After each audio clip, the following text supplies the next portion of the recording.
The night began with laughter. The kind that disguises tension so well that even guilt hides behind it. His eyes met mine from across the living room, that same piercing stare that used to make my knees tremble back in college. Except this time, it wasn't innocent. It wasn't nostalgia. It was danger, wrapped in a tailored suit, holding a glass of red wine, and smiling like a man who knew my weaknesses better than I did. "Don't look at me like that," I whispered, half smiling, half shaking. He leaned close enough for his breath to find the side of my neck. "Then stop playing hide and seek if you don't want to be found." My pulse betrayed me. I was standing in the middle of a friend's housewarming party, my husband just 3 steps away, talking business. Yet all I could feel was this man, his stare, his scent, his memory resurfacing after years of suppression. He brushed his fingers against mine as he walked past. Just that. Just a touch. But my body responded like it remembered everything, every stolen night, every locked room, every lie we buried beneath our laughter. I shouldn't have followed him out to the patio. I knew better. But when I stepped out and found him waiting by the poolside, leaning against the railing, smirking as if he'd written the script of my downfall, it already felt too late. "Still chasing your thrills?" he asked, tilting his head. "Still ruining lives?" I shot back. He smiled. "Only the ones that come looking for trouble." His words wrapped around me like silk and poison. I took a deep breath, trying to hold on to reason, but all I found was memory, the feel of his hands once on my hips, the way he used to whisper my name when the world was asleep. "Stop," I murmured, more to myself than him. "Then walk away," he challenged. I didn't. Instead, I let the silence stretch, long enough for him to step closer, his hand finding the back of my neck. The air between us tightened. My heart forgot it belonged to someone else. "Don't," I whispered again. But the truth? I didn't mean it. Our lips met like 2 guilty confessions, raw and reckless.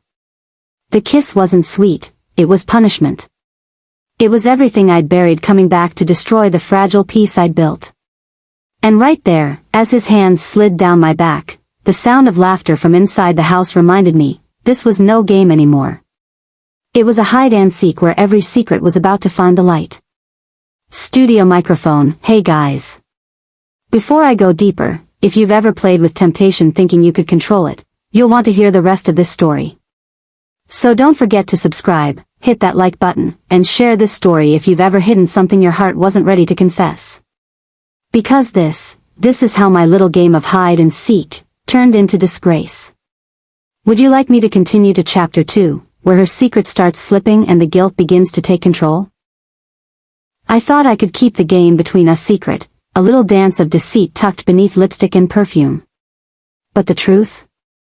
It was never a game. It was a slow, deliberate self-destruction disguised as pleasure. His lips once felt like redemption, now they tasted like ruin.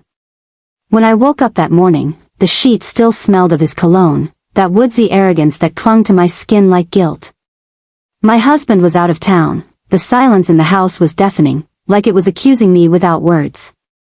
I stood before the mirror, staring at the bruises he left on my neck, proof of a night that shouldn't have happened but couldn't be undone. And then, it started, the hide and seek. The game of pretending. Of glancing at my phone like a sinner expecting judgment. He texted me, "You still thinking about last night?"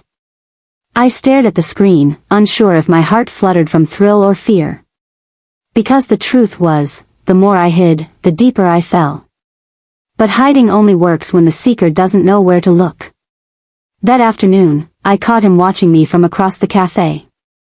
Not as my secret lover, but as my downfall waiting to unfold. His eyes were sharper now, his smirk darker. There was a new distance between us, a dangerous one.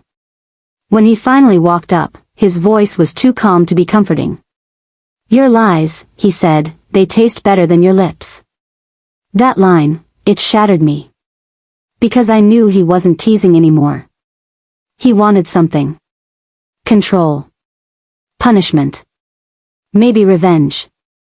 He began playing his own game, flirting publicly, letting hints drop around mutual friends, making me question what he might reveal next. Each day, I lived in panic. Each night, I dreamed of the same lips that were now my undoing. The disgrace began to seep into my life quietly. My husband started asking questions about the sudden late nights, the missed calls, the perfume that wasn't his favorite. And I was losing my reflection. Somewhere in that spiral, the thrill that once made me feel alive turned into exhaustion. I wasn't running toward him anymore, I was running from what we created. But the thing about betrayal is, once you light the fire, you can't choose what burns. He started posting subtle captions online, lines only I could decode. Some lips are lies disguised as truth. Every like, every share, every comment from our mutual circle felt like a dagger. I was trapped in a game where the rules kept changing, and the prize was my own disgrace. By the time I realized what he was doing, it was too late. He didn't need to expose me outright, he only needed to make me live in fear of exposure. That fear alone destroyed me more than any scandal could. And still, I missed him. That's the sickest part, missing the man who held my ruin between his lips. Studio microphone, if you're feeling this story, don't forget to hit that like button, subscribe to the channel, and drop your thoughts below. Because sometimes, betrayal doesn't come from hate, it comes from the lips you once called home. His voice still echoes in my memory, low, teasing, dangerous. You always find me, don't you? That night, I didn't just find him. I found what it meant to lose myself. We were in that same dimly lit apartment, the scent of whiskey and cinnamon candles heavy in the air. The world outside Atlanta's skyline was asleep, but my body, my heart, couldn't rest. His hands knew the rhythm of my pulse better than my husband ever tried to learn. Every touch was a risk, a confession, a sin wrapped in softness. Before we go deeper, if you're new here, don't forget to like this video, subscribe, and share. Stories like these aren't just fiction, they're confessions, from souls like mine. Now, back to how I fell. I used to think I could control it. Hide and seek. That was all it was supposed to be. A thrill. A chase. A secret to smile about when I looked at my reflection in the mirror. But he changed the rules. One evening, after weeks of evading suspicion, he called me to his place again. Just one last time, he whispered. But there's no such thing as a last time when desire's already written your name in its diary. I remember standing by the door, trembling, not from guilt, but from craving. He opened it half-dressed, his eyes tracing me from head to toe like I was something worth worshipping. The game began again, but this time, it felt different. Fiercer. Almost destructive. His kisses weren't gentle, they were ownership. His words weren't sweet, they were commands. And I followed every one, breathlessly. Every touch felt like it carried both heaven and hell. Then suddenly, the sound that ruined everything. A phone camera click. I froze. It wasn't him. Through the slightly opened blinds, someone outside had captured it, our moment. My heart stopped. My body stiffened under his. I pushed him away, scrambled for my clothes, and ran to the window. A shadow disappeared down the hall. That night was the beginning of my disgrace.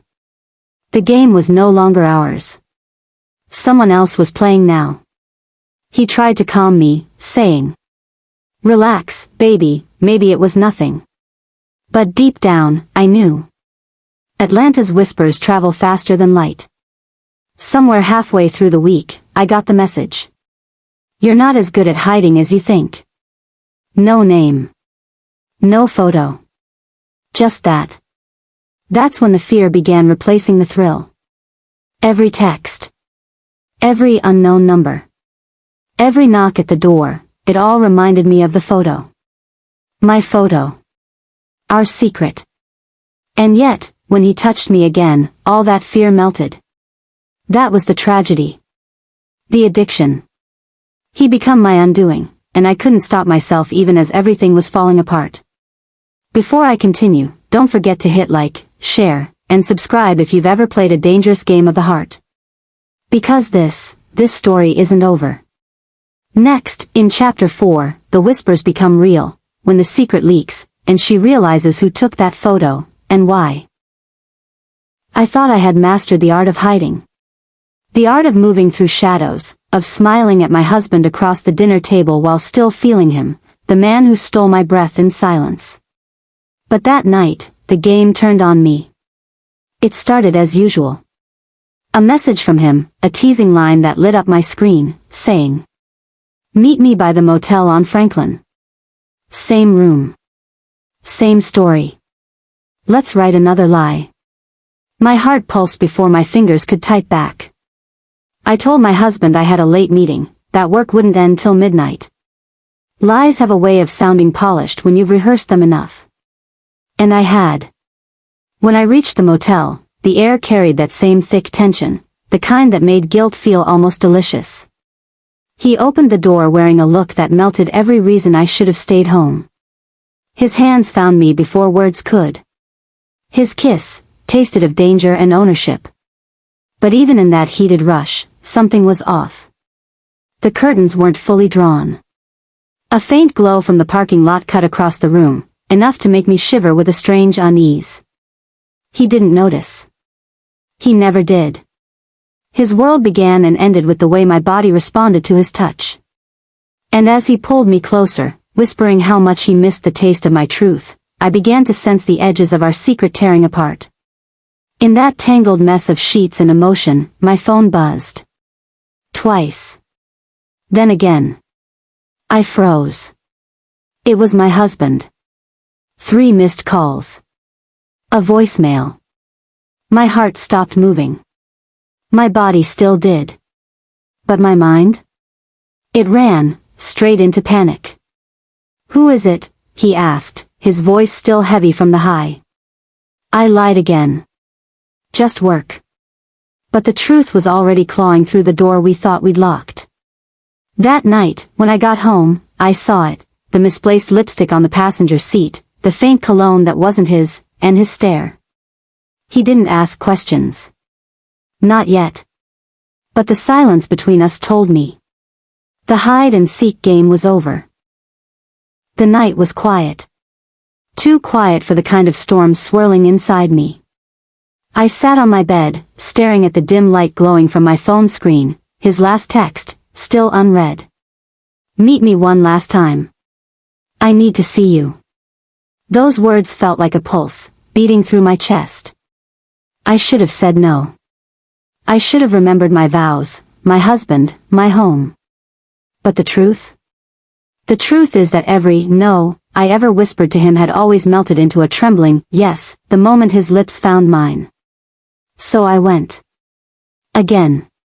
The rain had just started when I reached his place, thunder rolling like judgment, lightning flashing like guilt.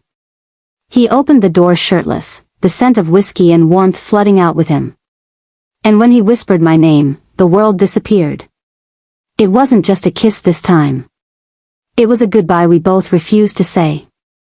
His lips devoured my fear. His hands, trembling, traced promises we'd never keep. The storm outside grew wild, but inside, we were the storm. Our breaths clashed. Our truths shattered. And when it was over, when silence filled the room, we both knew this was the last time. I watched him fall asleep beside me, his chest rising slow, steady, unbothered. And I realized, he would move on. But me? I'd carry this fire. This ache. This guilt disguised as passion. That's why I'm here, telling you all this behind the curtain of anonymity. Because sometimes, the most dangerous affairs aren't the ones that get discovered, they're the ones that never do. Kiss mark if you've listened this far. Please like this video, subscribe, and share. It's my only way of confessing, my only way of letting it all go. Conclusion, the aftertaste of betrayal. They say every lie has an echo, mine still haunts my lips. His taste lingers like forbidden sugar, sweet but dangerous. I still see him sometimes in my dreams, that half smile, that careless way he said my name. But dreams fade.